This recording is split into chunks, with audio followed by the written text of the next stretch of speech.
Layanan Pay Later sekarang ada di mana-mana. Mereka menjanjikan kemudahan pembayaran, menggoda kita untuk beli sekarang, dan mikirin bayarnya nanti. Buat banyak orang, ini kayak solusi yang praktis. Butuh HP baru tapi lagi nggak ada uang tunai? Pay Later aja. Mau beli baju kekinian tapi gajian masih minggu depan? Pay Later aja. Prosesnya simple, seringnya cuma butuh beberapa klik. Kemudahan akses inilah yang bikin Pay Later menarik banget, apalagi buat anak-anak muda. Masalahnya, kebiasaan beli sekarang, bayar nanti, ini gampang banget bikin kita boros. Kita jadi beli barang-barang yang sebenarnya nggak terlalu butuh, cuma karena tergoda kepuasan instan.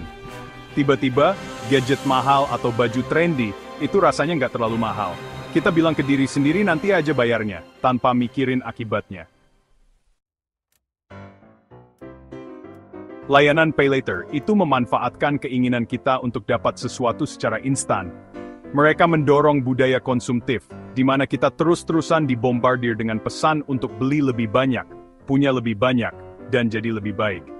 Kemudahan pakai Pay Later bikin kita makin susah nolak godaan ini.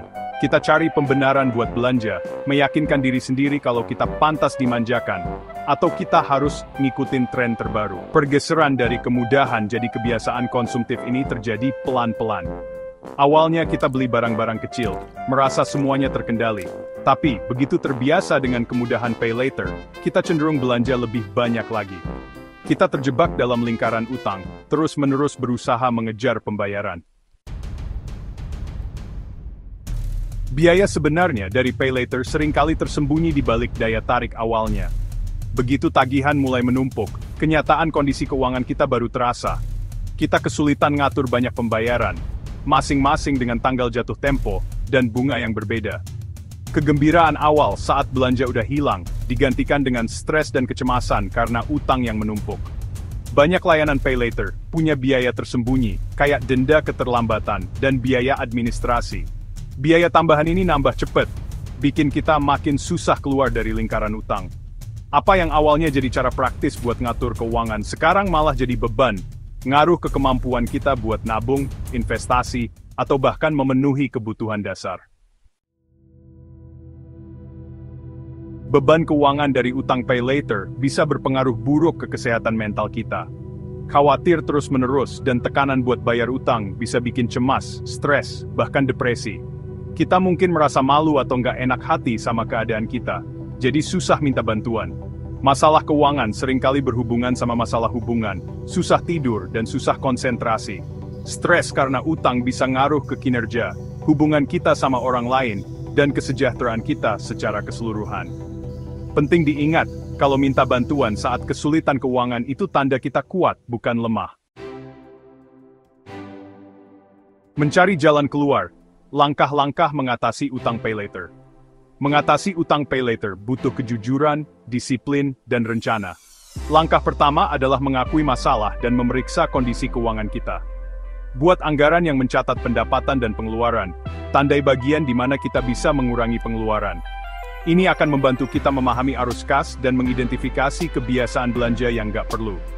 Selanjutnya, prioritaskan utang Pay Later kita. Fokus bayar utang dengan bunga tertinggi dulu, sambil bayar minimum di utang lainnya.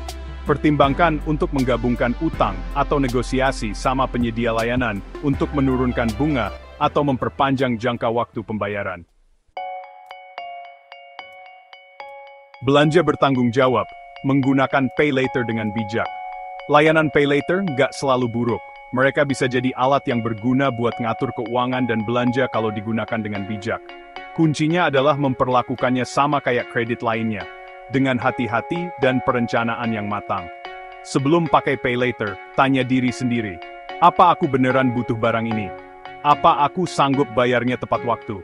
Hindari belanja impulsif dan cuma pakai Pay Later buat pengeluaran yang udah direncanakan dan yakin bisa dibayar dengan nyaman. Tentukan batas pengeluaran dan pantau pembayaran dengan teliti. Kisah nyata, akibat nyata. Aku pikir Pay Later itu penyelamat, kata Sarah, seorang profesional muda yang terjebak utang. Itu memungkinkan aku beli barang yang gak mampu aku bayar di muka. Tapi kemudian pembayarannya jadi berat banget. Aku terus-terusan stres soal uang, dan itu mulai ngaruh ke pekerjaan dan hubunganku. Cerita Sarah bukan satu-satunya. Banyak orang yang berjuang dengan utang pay later, menghadapi kesulitan keuangan dan tekanan emosional. Pengalaman nyata ini menekankan pentingnya belanja bertanggung jawab dan memahami potensi akibat dari skema beli sekarang, bayar nanti. Mencari bantuan dan dukungan. Kalau kamu lagi kesulitan dengan utang pay later, ingatlah kamu nggak sendirian. Banyak sumber daya yang tersedia untuk membantu kamu mengendalikan keuanganmu lagi. Hubungi penasihat keuangan atau lembaga konseling kredit untuk bimbingan dan dukungan. Bicarakan situasi kamu sama teman dan keluarga. Berbagi kesulitan bisa mengurangi beban dan memberi kamu dukungan emosional. Ingat, mencari bantuan adalah tanda kekuatan, dan bertindak adalah langkah pertama menuju kebebasan finansial. Pay later, sebuah alat, bukan jebakan. Layanan pay later bisa jadi alat yang praktis buat ngatur keuangan kita, tapi juga bisa jadi jebakan berbahaya kalau nggak digunakan dengan bijak. Kuncinya adalah memahami risikonya, melatih pengendalian diri, dan memprioritaskan kesejahteraan finansial kita. Dengan memperhatikan kebiasaan belanja, menetapkan anggaran yang realistis, dan mencari bantuan saat dibutuhkan, kita bisa memanfaatkan kemudahan pay later, tanpa jadi korban potensi bahayanya. Ingat, kebebasan finansial datang dari membuat pilihan yang tepat dan mengendalikan masa depan keuangan kita.